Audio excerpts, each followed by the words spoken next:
Saturday. So, ito is buong manok. Pinaghawa ko na siya ng ganyan.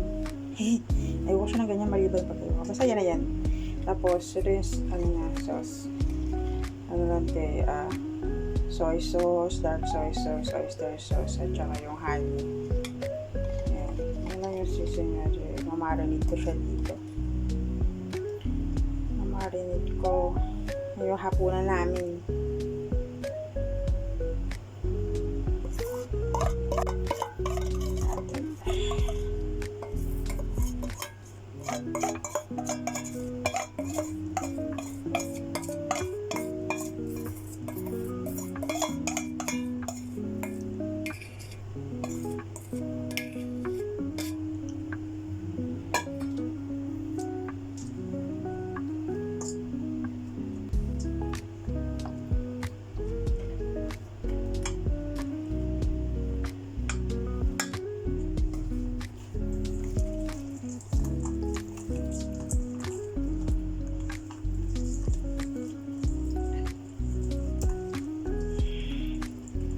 Malinis yung kamay ko Hinugasan ko yan.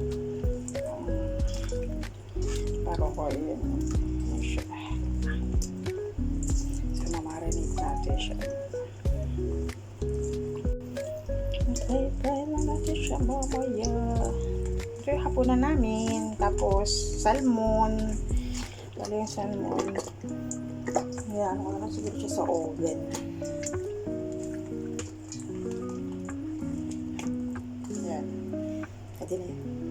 Marinate. Tapos ano lang siya mamaya. Yan. Ayan.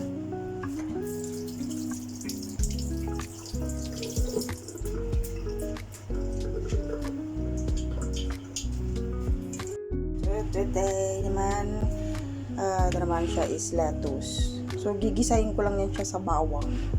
Yan lang. Tapos ito, yung oven ko lang siya. Lagyan ko siya ng paminta, asin. Yun lang. Ng nor kasi ayaw nila naglalagay ng nor. Tapos yun, stir fry ko lang din yan siya. Tapos kayo marinate. So, ang oras ngayon is 6. So, magsasaing ako ng kanin around 6:35 like that. Kasi mga 7. Darating sila dito mga siguro alas 8 na naman. Yan. Darating sila alas 8. Matapos yung bata kasi alas 8. May basketball yung batang lalaki ng 6 to 7, 6 to 8. Tapos yung batang babae 5 to 6:30. Yung skipping rope yun. Baka ba dumating sila dito around 8, mga 8:30. Tapos 9 na naman kami makakakain. Tagal pa yan. Alas 9 start kakain. Siyempre magchichika-chika pa yan sila. Mauuna ako matapos sa kanila kumain. Tapos magchichika-chika pa yan sila. Matapos na sila alas 11. Matagal. Mas maliligo pa yan. Pagdating nila maliligo pa sila. Ano yan time ng aming lunch? Ay, dinner. Lunch tuloy. Dinner pala. Dinner na pala ngayon. Ay, mag-isa lang ako dito Umalis kasi sila. Ano lang, yung life update ko. Saturday ngayon. Charis. Mag-iwa pa ako na konting buya. Para sa kasama ko sa isa ng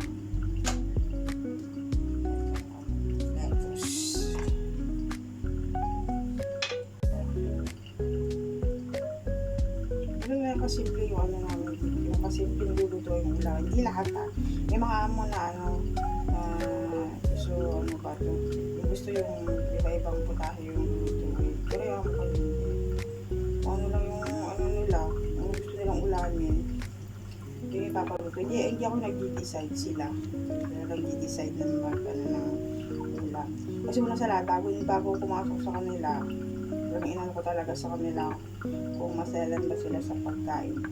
Kasi alam mo na, takot ako na Baka mamaya maselan sila sa pagkain daw. Yung mga bata kasi na maselan. Yun nga, mas marte yung alaga kong lalaki. Hindi siya basta-basta kumakain ng dito sa bahay. Mapili siya. Pwede siya kumain yung pag lola niyang nagluluto. Grabe siyang kumain. Pero may time na pag nagluluto ako, may gusto siyang pagkain na naluluto ko. Lalo na kapag yung mga frozen na ulam. Yan gusto niya. Tapos yung mga fried, pina-fried. Yun yung gusto niya. Ano siya, Marty yung alaga kong pangangay. Pero yung bunso, hindi ko lang kakain talaga nakakain yung bunso. Lalaki lang. Sila mo nag-decide ko anong ipapakain. Kung anong luluto yung ulam. Hindi ako. Ayoko may stress. Karamihan sa mga kunyang dito, ganyan yung stress reliever nila yung magdi-decide ng ulam kasi yung iba busy sa trabaho yung mga amo, so sila yung nagdi-decide kung anong lulutuin, tapos sila rin yung nagbabudget. Hihingi sila sa amo nila ng pabudgetin nila sa loob ng isang linggo ng ulam, yung sumasakit sa ulo. Ayoko nun. Kasi na lang hindi ganun yung amo. Sila yung nag-decide. Kasi na talaga tinatanong ko tungkol ako ng ulam. Kasi ako, yung bang ako mga kapag ulam ako dito tuyo, nag-itlog ko kayo na ako dun. Kahit may food allowance ako. Tapos pag may binibigyan nila ako ng allowance ng 500, binibigyan ako ng ulam ko, sardinas, mga ganun, dilata. Yung ulam ko, pinapunto. Kasi sila yan, mga ganyan. Sila nag-decide. So, ganyan lang, simple-simple na araw-araw. Tsaka sila rin yung namamalengke, hindi ako. Bibihira lang ako namamalengke. Pag lang sila yung sobrang rich nila, yan sila namamalengke. Pero mostly,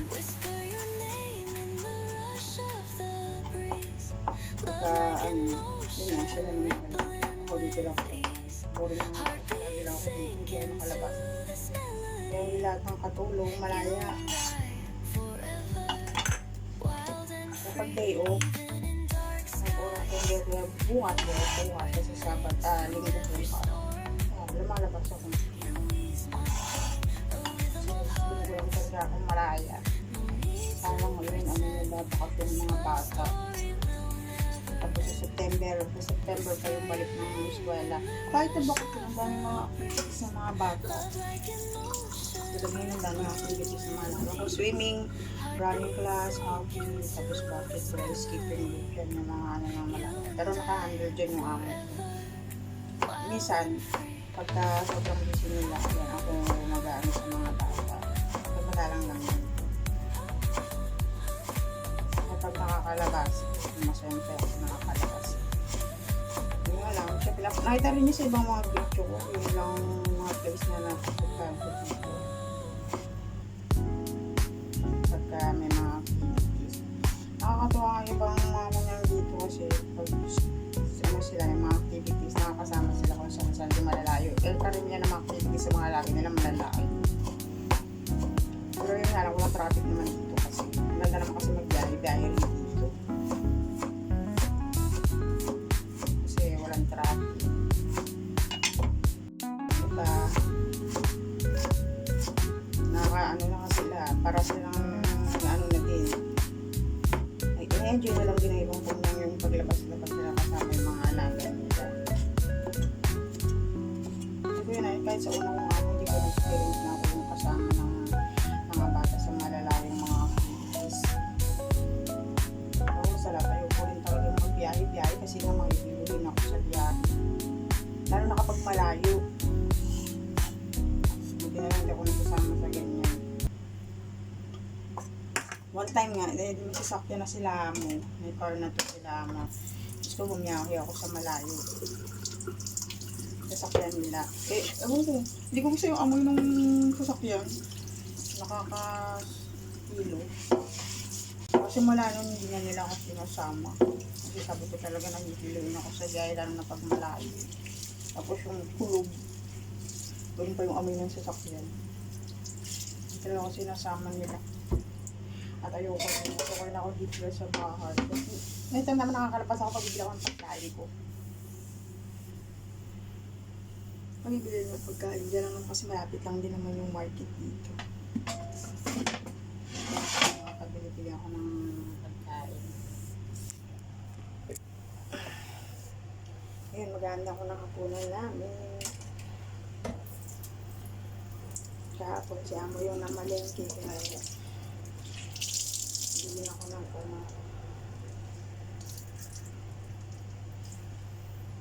So, dahil mag 6:30 na siya, nagsasain na ako. So, ayan. Sain na tayo.